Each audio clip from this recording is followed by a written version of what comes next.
दोस्तों स्वागत है आपको। हम मौत से बचने के तरीके खोज रहे हैं या लगातार मौत की ओर बढ़ रहे हैं। मौत से हमारे देश की कमाई भी हो जाती है। इस देश पर मुनाफे का मतलब दूसरे को मौत देना होता है। आपके जहन में ये बात आ रही होगी, दरअसल बात वायरस की हो रही है या लॉकडाउन का हो रहा है। जी नहीं, आज मैं बात कर रहा हूँ शराबी इकोनॉमी के बारे में। इस देश में किसी एक प्रोडक्ट्स पर सबसे ज़्यादा राजस्व अगर कमाई होती है राज्यों की या केंद्र सरकार की, तो वो शराब बेचकर होती है। इस देश में सबसे ज़्यादा मौत अगर होती है तो वजह शराब ही है। और जब लॉकडाउन के बीच पूरे देश में शराब की दुकानें खोली गई तो जिस तरीके की कतार नज़र आने लगी थी, उसमें एक बड़ा सवाल ये था कि क्या इस देश में मौत से किसी को डर नहीं लगता है? ये कौन सा वायरस है, इससे क्यों डराया जा रहा है? और अगर सच में ये डर है तो फिर लॉकडाउन के बीच शराब की दुकानें खोलने का मकसद क्या था? क्योंकि जहाँ भी दुकानें खोली वहाँ पर सोशल डिस्टेंसिंग की धज्जियां उड़ाई गई।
Send it without the.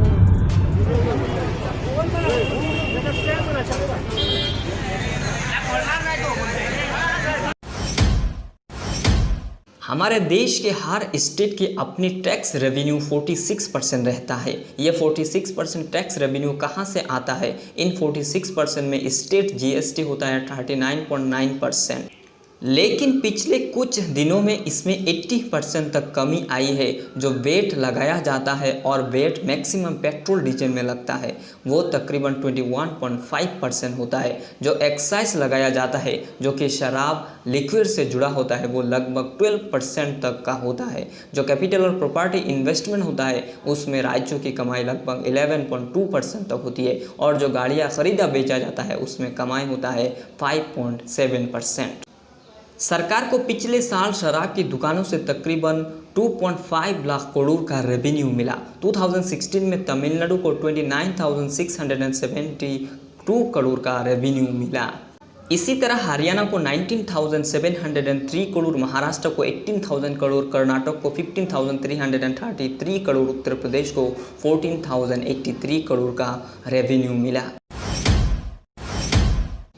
हमारे देश में हर दिन शराब की वजह से लगभग 383 मौत होती है। ये 383 में आप ये मत जोड़िएगा कि शराब पीकर एक्सीडेंट कर दिए या शराब के वजह से कैंसर हो गए। कैंसर और एक्सीडेंट अलग केस है। ये जो 383 केस है ये सिर्फ लीवर सिरोसिस की बीमारी है जो शराब पीने की वजह से लीवर डैमेज होकर होती है। हर दिन 383 यानी साल में लगभग 1.4 लाख लोगों की मौत हो जाती है देश भर में। तो क्या कहा जाए, जो 50 दिन बंद रहा हमने बहुत लोगों को क्या बचा लिया? उसी तरह शराब के वजह से जो एक्सीडेंट्स में मौत होती है वो हर दिन 283 है, यानी साल में लगभग 1 लाख के आसपास है। और शराब की वजह से जो कैंसर मरीजों की मौत होती है उसकी संख्या हर दिन 82 है, यानी साल में लगभग 30,000 है। WHO की रिपोर्ट के मुताबिक एवरी ईयर इंडिया में 2.6 लाख लोगों की मौत हो जाती है अल्कोहल की वजह से। हर 1 घंटे में 29 लोग और हर दिन में लगभग 712 लोगों की मौत हो जाती है। इस देश में इकोनॉमी का मतलब है पैसा और रेवेन्यू को बढ़ाना। तरीका चाहे जो भी हो, वो चाहे मौत को बेच कर ही क्यों ना हो। तो क्या लॉकडाउन मौत से बचने के लिए था? लॉकडाउन के बीच वायरस के पॉजिटिव केसेस के परसेंटेज अगर लगातार बढ़ रहा था तो फिर लॉकडाउन ना होता तो क्या मौत ज़्यादा हो जाती थी? सरकार के पास इसका कोई जवाब नहीं। हमारे देश का सिस्टम में प्रॉफिट पर टिकी हुई है, ह्यूमनिज़म पर नहीं, डेवलपमेंट पर नहीं। दोस्तों उम्मीद है ये वीडियो आपको काफ़ी इन्फॉर्मेटिव लगा होगा। इस चैनल को सब्सक्राइब कीजिए और इस वीडियो को ज़्यादा से ज़्यादा शेयर कीजिए। मिलेंगे इस तरह के और एक इन्फॉर्मेटिव वीडियो में, तब तक के लिए शुक्रिया।